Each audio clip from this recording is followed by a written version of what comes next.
Hey everyone, welcome to Tent Talk, the Farmers Market podcast. This podcast is all about farmers markets. Whether you're a farmers market manager or a small farmer, food maker, or artisan selling at farmers markets, you have found just the right podcast. I'm Kat Fields-White. And I'm Bridget Myers. We're longtime farmers market managers, educators, and consultants. Get ready to catch up on all things farmers market pros with us. Today's episode of Tent Talk, the Farmers Market Podcast, is supported by Gusto, the simple online platform that makes payroll, HR, and benefits easy and affordable for small businesses. Gusto calculates your payroll, makes timely tax deposits, and provides clear reports so you can stay in compliance and concentrate on your other business operations. For more information and to sign up to make your life easier, click the Gusto logo on the resource page at farmersmarketpros.com. So welcome back, Sagdrina. Hi. I'm so glad to be here. It's nice to have you here again. Sagdrina Brown Jalal is our unofficial co-host on Tent Talk, I think, the Farmers Market Podcast. It's always wonderful to welcome her back. Bridget is off to a wedding while we're recording today, so it's just the two of us. And 'tis the season, right, for graduations and weddings and end-of-school festivities and all kinds of markets starting their peak season. You just had a graduation. I just had a graduation. Yeah, no, it's all the things. Heard someone say this year that May is like December, just like in the It is. spring's version of December, right? But at least we get beautiful flowers and farmers markets are opening. So Yeah, that's right. So yeah, your daughter just graduated, right, from college? she did. She graduated from Oberlin, which is has a wonderful history around supporting liberation and all the fun things that you and I get to talk about all the time. So attending her graduation and seeing those students kind of just be launched into the world to do great things was wonderful. Yeah, it's amazing. I always cry at graduations. I just came back from a grandson's graduation. That's right. Youngest son of my older daughter, and we were in Phoenix, but then he is off to Chicago this fall for college, to Lake Forest, just outside of Chicago. So this is a young man that grew up in Arizona, very talented, got a football scholarship. But he's going from Arizona to Chicago, and I think he's going to have a little climate shock. I would think so, especially playing football. Yeah, it's going to be a whole different thing playing in the snow. It's all right, Owen. We're rooting for you. So I'll be there for dorm move-in in August. Always my favorite piece. That's exciting. So a lot of markets right now too are either opening their season, the seasonal markets that don't go year round, or they're kind of ramping up for peak season in the summer. What's the situation in Georgia? What's the season there? So a lot of markets in the Northwest and the Northeast and Midwest are starting now if they run seasonal markets. Markets in Arizona and Texas and Florida, they actually, if they're seasonal, typically start like end of September, beginning of October when it cools down a little bit. What's Georgia do? Yeah, Georgia really has a variety of both year-round markets, which is really nice. Our climate is particularly in the south part of the state, really lends itself well to that. But even in Atlanta, we have several markets that operate year-round. Our season, I would say, starts to really kick off at the beginning of March and swells at the beginning of April. There are still a couple of markets that are opening right about now, end of May, beginning of June. And so we are kind of right at like full swing in Georgia at this point, with everything kind of blooming and being harvested. So markets are beautiful in Georgia at this moment. Yeah, it's wonderful. That's awesome. Yes. So most folks are familiar with Sagdrina's work as the lead facilitator for the Anti-Racist Farmers Market Toolkit. She's a 5-time, 6-time, can't remember, a lot of times speaker at Intense, the Farmers Market Conference. She's a popular speaker at other events. We often run into each other at other conferences or travel there together. Absolutely. And also through her consulting work at Sage D Consulting. So, Sagdrina, what's the latest? What's taken most of your focus nowadays? So, I think that what has happened in the last, couple of years has created an opportunity for us to transition the work of the toolkit into what does it mean to really support creativity, and leadership, authentic leadership to be specific, that takes place at the grassroots level, and to really engage market leaders and those that are supporting local food systems in really creating opportunities for themselves, for their families, for their community, that may not exist currently or could be further developed. So we have actually transitioned our name from Sage D Consulting into the Sage D Collective, because what we saw emerging was a collective of leaders that are largely in the South, but also now as we are doing work all over the U.S. as a result of this amazing work with the Anti-Racist Farmers Market Toolkit, sponsored and in partnership with Farmers Market Coalition, we have developed a really amazing group of core kind of grassroots, boots on the ground folks that are committed to doing this work together and standing in allyship, as well as in kind of self-preservation, collective preservation, community preservation together. So we are officially the Sage D Collective, and we are continuing our work. I'm glad to say that as we all kind of figure out what the new normal is these days, we are continuing our work with Farmers Market Coalition. As you said, we continue to work very closely with the fine folks at Farmers Market Pros and Intense and all of the things. So I feel like we're getting better and better. Yeah, you do some work with farmers market state associations as well, right? Yes, I do. And actually, with Georgia, we have this incredible opportunity to re-engage a lot of our local farmers market leaders around the original Georgia Farmers Market Farmers Market Association. We are going back to some of that original structure to a certain extent, but now it's powered by support from the Georgia Department of Agriculture's Georgia Grown program.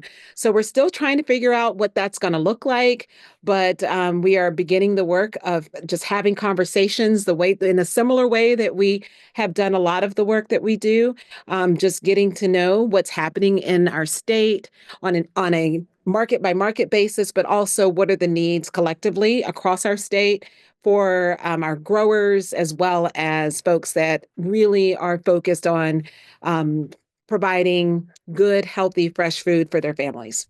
Great. Yeah, so as always, blazing trails there for sure. I think so before we jump into kind of the deeper topic of the Rooted in Resilience work that you're doing, let's talk for a minute about Juneteenth, because that's why we're actually broadcasting this episode on this particular Monday. So Juneteenth, we're just kind of moving into it. When do you think? I think festivities will probably start this coming weekend mostly, right? Yeah, exactly. I think that, typically Juneteenth festivities, at this point, because everyone's so excited about, celebrating Juneteenth, is really the month of June, is Yeah, right? my experience, right? So even whether it's kind of soft launching, just conversations and cultural celebrations, or full out festivals and events that are focused on Juneteenth, the energy around Juneteenth, I find, especially, again, in the South, where there is just a lot of focus on the experience of Black folks because of our connection to not just slavery, but also to the civil rights movement, the work of Dr. Martin Luther King, and many, many others. Like we are gearing up. We've been gearing up for some time. So I feel like once we kind of, after the Memorial Day weekend, there seems to be this energy that's starting to build around Juneteenth. Great. So what day is officially Juneteenth? Juneteenth is June 19th. Okay, So 19th. the 19th. Okay, perfect. Doesn't All right. change. It's the same Okay. date All every right. year, right? No matter what day it falls on. Excellent. So I think we should do a lot on the 14th. Yeah. It's a good day to distract from other things happening, don't you think? But I do know that a lot of the festivities in Philadelphia, where I'll be on Juneteenth, I think happen on, what's the Saturday right around there? The 21st? 21st, yeah. Yeah, so I know Black and Planted is doing a big farmers market and kind of adjacent festival in Germantown on that day. There's some other groups doing things there. What are you seeing in Georgia? Just, again, all month, or just that weekend is kind of a highlight? Or Oh no, definitely all month. And we are seeing a lot of support maybe coming from partnerships, which is really exciting because if you recall, we had the Rooted in Resilience focus last year in our campaign, our social media campaign with FMC, in partnership with FMC, and we really encouraged market leaders to think about whether it were vendors or other folks in their community that they could highlight, amplify, partner with, provide support and resources for, even if it was, volunteering or just sharing the information with the community. And so we're seeing a lot of that in Georgia. The Green Market at Piedmont Park, which is actually just right down the street from where I am right now. They have been very intentional about, collecting information around the Juneteenth celebration that happens every year at the park and has happened adjacent to the market. But not necessarily in partnership with the market. And it's not quite in partnership with the market this year, I don't believe, but it is at least in there is some degree of like synergy and like how do we support you in making this a successful event, and how does the Juneteenth celebration um, give people an opportunity who may not know that the market even existed, an opportunity to shop at that market specifically. Yeah, that's good. And I think we've talked before. I think we've had Sagdrina with us to talk about Juneteenth for a few years now. And I think our sort of what we've come to in those discussions is that markets need to support other people doing that work. They don't necessarily need to be the ones that are leading the work. They should Absolutely. follow a little bit. Yeah. They need to be supporting other people's work. And they need to remember that this is an observance more than a celebration, Yes. especially for people that are outside the Black community. Yes. We should not be, this was a groundbreaking and good event and recognition of a sad event and a sad time in history that was going on at that time. So calling it a celebration is not, it's not where we want to go. We want to recognize this as something that, is a part of history. We want to not forget it. We don't want to make a party out of it necessarily for everybody, just for the people that are in that community. Absolutely. I mean, I think that everything that you said, I completely agree. We've had this conversation, and I think that what we can all do, regardless of our backgrounds, our specific backgrounds, or our proximity, right, to the history of Juneteenth and why we are commemorating this time, is that we can kind of just sit with the experience and be available, make ourselves available for the conversation. And like I said, to amplify, if an organization, a Black-led organization, is doing work that they have decided is appropriate for the community, then that's a good opportunity to see how you can be supportive of that effort. And I think that takes the pressure off of folks to try to think about, okay, what do I do? How do I do it? How do I do it appropriately? And just be like, you know what? I don't have to lead this. I don't need to create something. I can allow the folks who this event or this expression of culture or this remembrance, observation, whomever that is guiding that work, let them guide it and let me be supportive.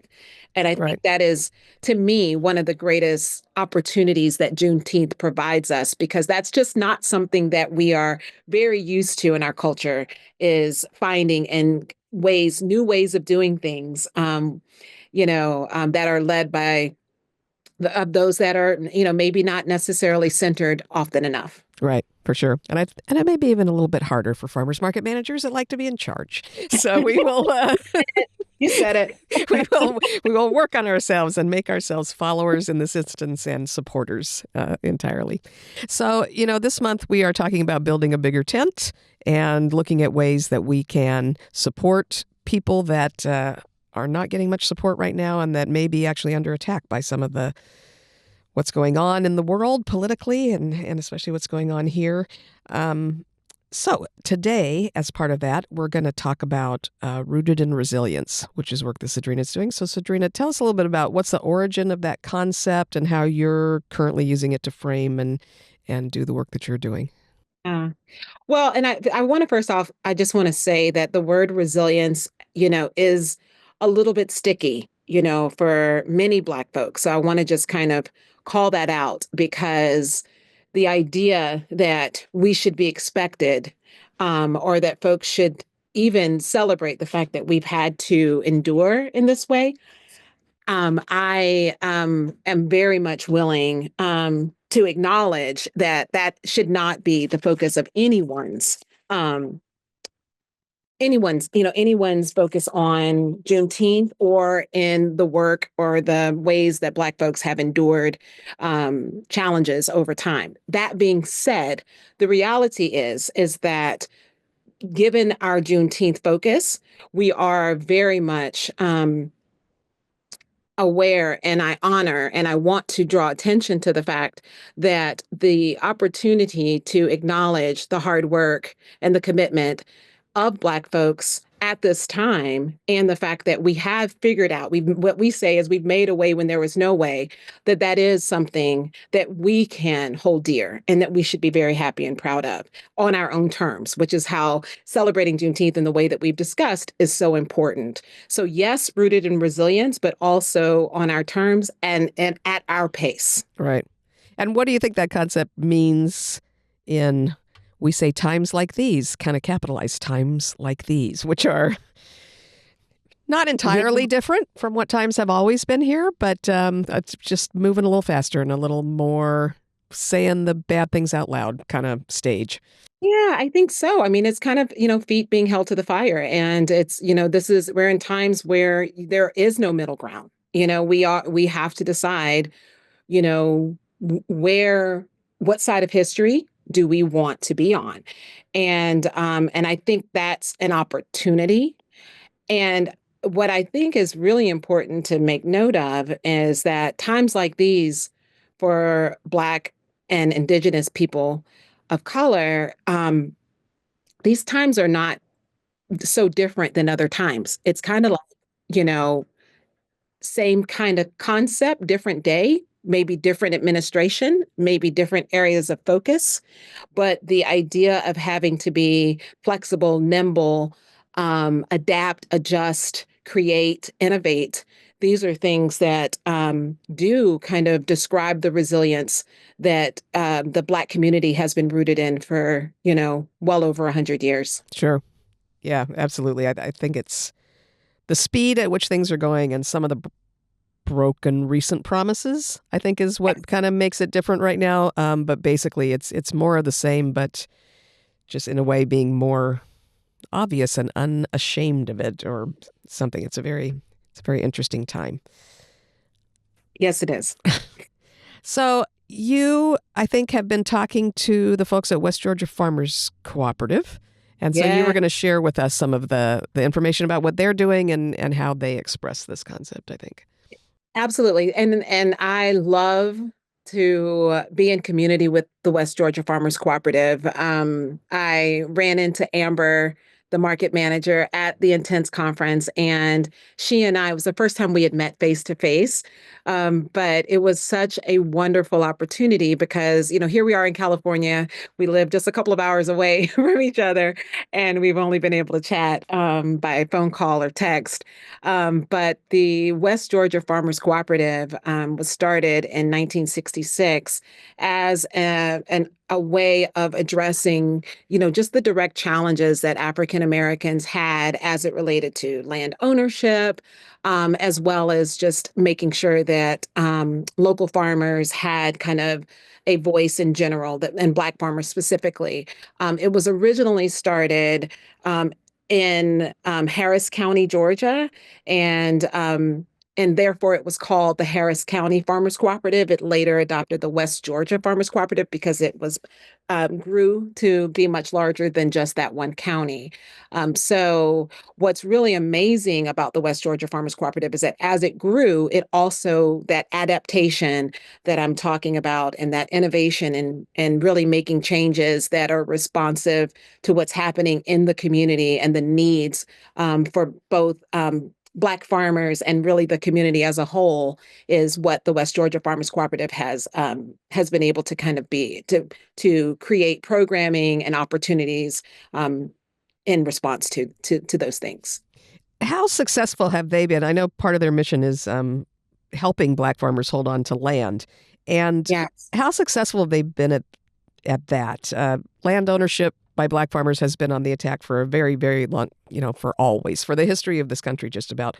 But maybe Absolutely. even more deliberately in the last decade. It seems as though people who don't actually have any stake even in taking land away are just doing it as an expression of trying to be sure that there is no equality there and that there is no advancement by the Black population. So how, with the lawsuits and the countersuits against, the major lawsuit that would have given some land back or provided some reparations for land lost, an Yes. outside group coming in to countersue based on that, when it's not going to gain them anything. They're just trying to hold folks down. How effective has the West Georgia Farmers Cooperative been at kind of fighting back on some of that stuff? Well, I can't really speak to how, successful they've been in terms of preserving actual land ownership. I just don't have that information. But what I can tell you is that they have maintained membership, for since 1966 consistently. And at this point, they have well over 100 members. And that membership, while it started, to support Black farmers and continues to center the experiences of African American farmers, it is now inclusive of all farmers and anyone who wants to be a part of the community and support that land preservation. It is also expanded into training. They offer a lot of trainings and opportunities for farmers to have GAP certification, for example, to attend conferences. They took, I think close to a dozen folk to the South Conference. That was the regional conference that was held earlier this year in February. That was, just well attended and really, really just enjoyed by so many people. So they are really centered to making sure that farmers have the education and the resources to be able to secure land that if they don't have land, or to maintain the land that they're on, and to maintain their growing opportunities, to be present at markets. The West Georgia the West Georgia Farmers Cooperative has created farmers markets in rural areas of the state that don't typically have farmers markets. And so that has created an opportunity for farmers to kind of travel as a part of the cooperative to different areas of the state. So they're not necessarily in the same part of the state every single Saturday. They're in 3 or 4 different areas on different Saturdays of every month during their market season, giving that full variety of access to different communities and consistency for the farmers that are a part of their cooperative. Oh, interesting. Yeah, that's a really old model. When I go to the UK, I see that model. They'll have a group of small towns, and the market Yes. travels from one town to the next. So they each see the market in their own town once a month. The population would have to travel to the next town over if they wanted to see them the next week. Do you know how they're meeting the challenge of ensuring that the farmers who are traveling around are still profitable while they're traveling to communities that may be smaller or have less disposable income, or are less able to spend a ton of money just based on family size or income? And I know that's a challenge for a lot of different areas, urban areas as well, getting farmers into those areas with less disposable income. So do you know how they're addressing that? And if their membership has lasted that long, it seems to be working, but do you know much about how that's working for them? Yeah. So one thing is that I learned that it's only $20 a year to be a member of the West Georgia Farmers Cooperative. So that's incredible right there. That makes it very accessible to growers, farmers, so all of these other resources. And I think that, and then they also make the market fees extremely accessible.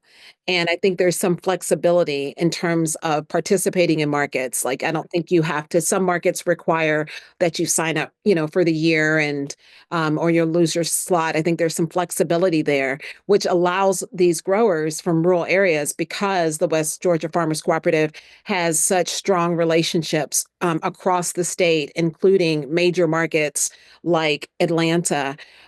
These farmers also have individual as well as collective access to opportunities in larger markets while serving the rural markets at the same time.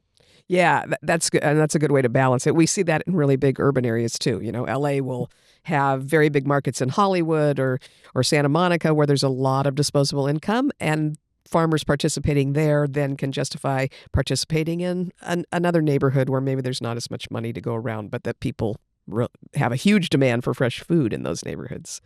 Absolutely. And I wanted to also highlight that the West Georgia Farmers Market also is bridging the rural urban divide, which is something that is an opportunity that I think at this particular time that we have, in addition to making sure that rural farmers have access to markets in, in larger areas, or maybe densely populated areas.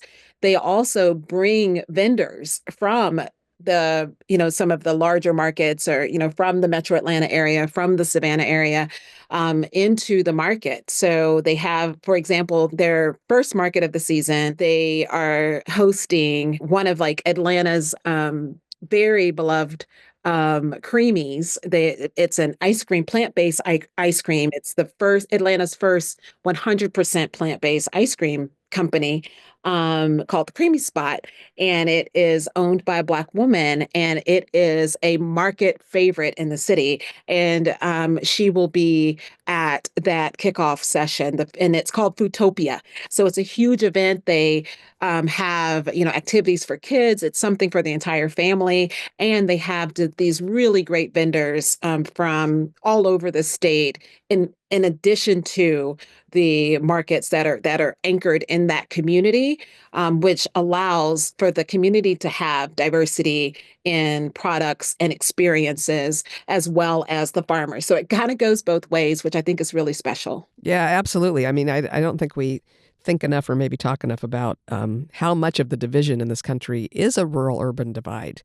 It's Yes. not just race-based, and it's not just income-based. It's based on just really different life experience and not knowing enough about each other and being afraid of each other. So Absolutely. anytime you can bring those folks together, you're making a huge difference. Yeah, absolutely. So Yeah, what do you think? I know that your partnerships are always part of your solution to things. So absolutely. what's next? What's going to fix some of this?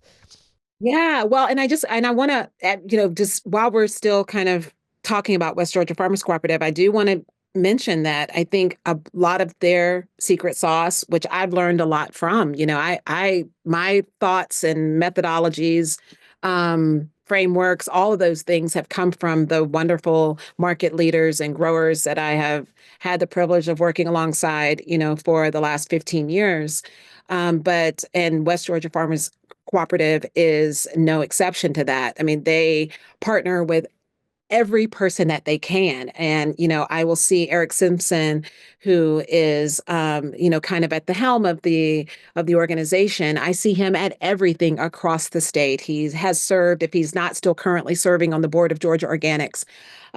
They are a partner with Georgia Organics, and there's a whole sorts of resources available there. Global Growers, which is a training and kind of community focused organization for Black growers that is based out of Atlanta, but has representation in Africa on the continent. They're also a part of SAFON, the Georgia Cooperative Development Center, Georgia Grown.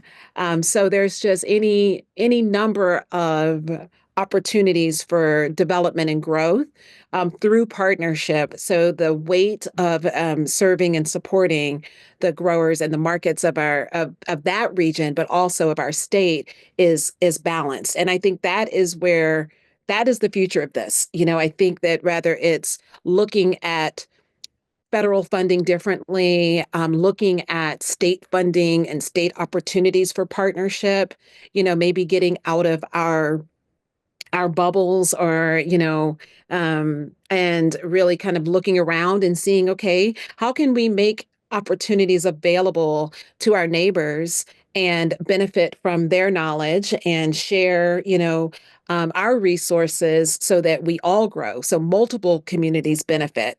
And I think that's where partnership can really bridge some of these gaps, maybe even some of these funding gaps Yeah. that we're experiencing right now. Are you, in the folks that you're talking to, and maybe including West Georgia Farmer Cooperative, but I know you have a lot of relationships with other organizations around there. The FMPP grant is open right now. We know that there are filters that have been installed lately that will, your chances of a grant are going to go down if you use the words DEI or equity or Yes. women, because that's a dangerous term.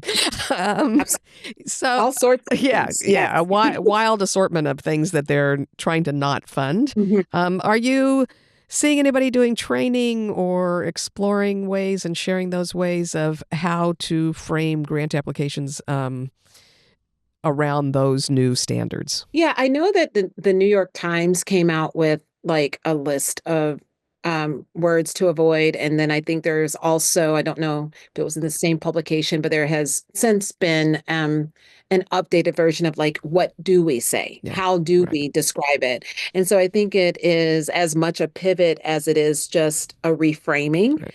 And it's interesting to me because you may recall that I've always been very frustrated by the fact that, when we were talking about inclusion work or equity work, that it seemed like this was some benevolent experience. And for me, it was really about, no, this makes communities stronger. So this is really Right. community development. This is what we need to do to make sure that our markets and that our local growing community, our sustainable growing community actually can exist for a long period of time.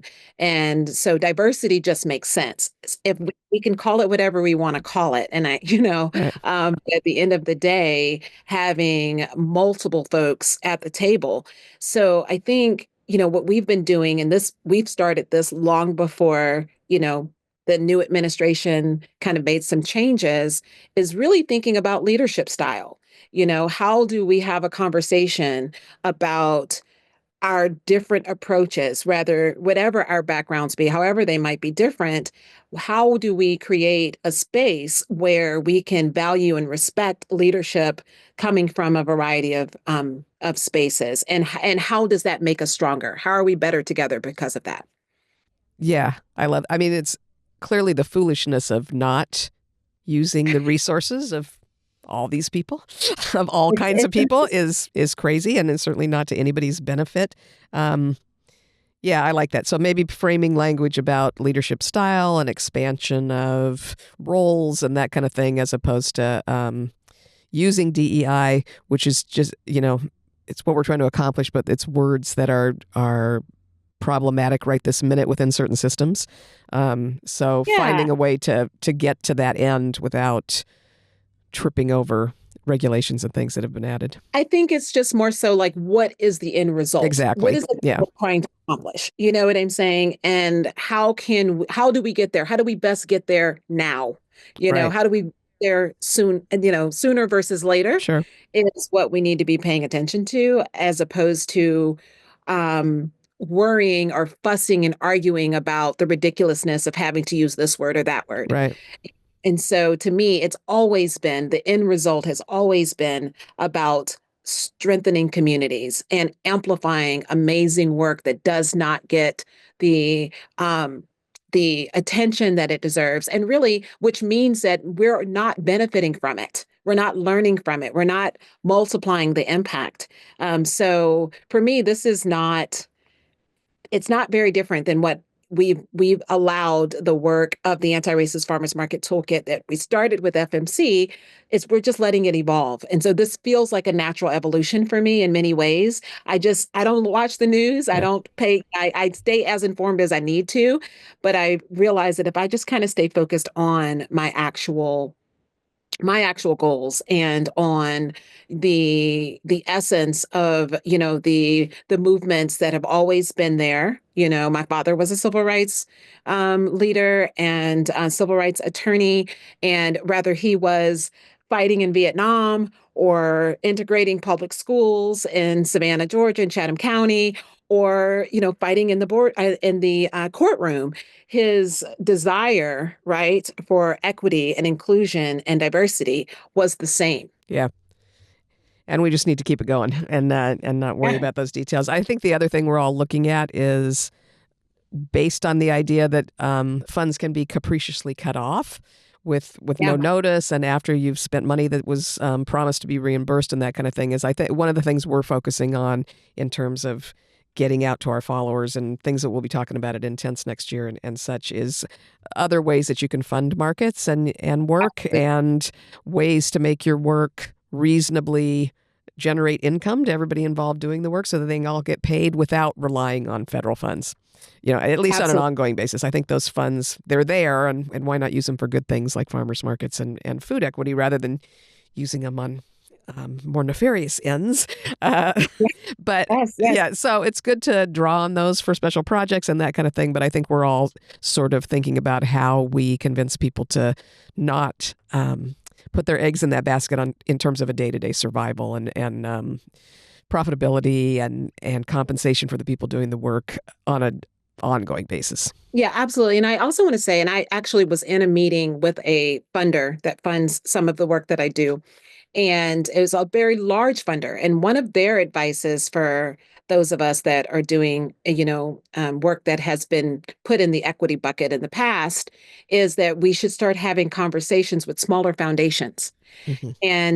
And so even if we want to talk about, whether it's seeking support from corporate level funders versus federal funding, like even within those types of things, those types of sponsorships and that type of fundraising, what does it look like, right, to seek the partnership or the alignment with a small, maybe family foundation, right, or a community-based foundation, where there may be funds that are available that are not at the same level of whim or influence of what the federal funding programs are looking like, because they don't have the same threat. Sure. If you're below a certain threshold, I learned this yesterday. But if you're below a certain threshold, I think it's like $50 million in giving or something like that, then you don't have the same access to federal considerations, whether they be, I guess, tax breaks or matching or what have you. And so, what we see happening maybe with the Targets of the world is because of those kinds of things versus a small family foundation that can stay true and aligned to their values. And so, I think that those are the things that we can really start to pay more attention to. Yeah. Yeah. I think we all need to do that together and share that information for sure.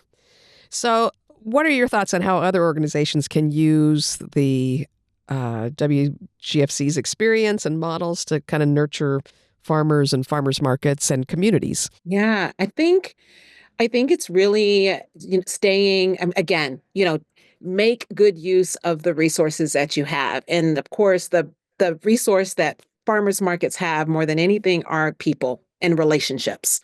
And so, consider the different leadership styles as a complement or as an asset to your work, and be creative with that. Figure out what is the best is, do you have the people that are available to support your work? Are they working in the right capacity? Are they doing the things that help them to show up in their best way? And is there some room for adjusting that? And then consider similarly, what are other folks in your community doing that may align and complement your work that can take some of the pressure off? And maybe it's not even a transactional relationship, or it may not be funding, but there may be support that's offered that offsets some of those costs. So those are some of the things that I see happening in spaces like the West Georgia Farmers Cooperative, where multiple needs are being met. Um, and diverse needs are being met by a variety of partnerships. And I think that's really what's going to get us through this. Yeah, absolutely. So what's on your to-do list this month in terms of... Oh, isn't that size, Adel? Right. I am going to rest. Oh, that's a good one. Is a There is a wonderful, you said your grandson's going to Chicago, and I'm not going to be able to make this, but there's just Trisha Hersey, and the Nap Ministry is someone that I just love dearly and really admire in terms of her rest as resilience, kind of work, and rest as resistance and resilience, I think is really how I look at it. So I'm kind of leaning into that. And although, like I said, we're at the peak of market season and we've got some really exciting things going on in Georgia, I'm like, how can I find moments of joy, moments of rest, lean into, just peace at every opportunity that I can. So yeah, and I think that's good. In these kind of times, I think that's really terrific advice. Obviously, we all have a lot going on right this minute. I'll be in Milwaukee later this week for the International Public Markets Conference, and so much happening, and heavy duty market season, but put that rest on your to-do list. Cross that off every day. Find a spot to take a little break and put the oxygen on yourself first, and that'll make you a better leader at your farmer's market and all around in all the work that you do. So thank you for reminding us of that, Sagdrina, and thank you for being here today. Thank you. It's always a pleasure. Always good. We'll be seeing you soon, I'm sure. Absolutely. Thanks for listening today, and big thanks to Gusto for supporting farmers markets, farmers, and food makers by making payroll, HR, and benefits easy and affordable. Find more information and sign up by clicking the Gusto logo on the resource page at farmersmarketpros.com. Thanks for listening to Tent Talk today. Please leave us a review on your podcast app or wherever you listen to Tent Talk. Let us and others know how you're enjoying the podcast. Be sure to subscribe so you don't miss the next episode of Tent Talk. Connect with fellow farmers market folks in our private Facebook group, the Farmers Market Pros Community, and follow us on Instagram at Farmers Market Pros. Find online education and other resources at farmersmarketpros.com. Tent Talk is brought to you by Farmers Market Pros, where passion meets profit. Tent Talk is hosted by Kat Fields White and Bridget Myers and produced by Leandra Hayes, with original music by David Mead. Tune in next week for another great episode.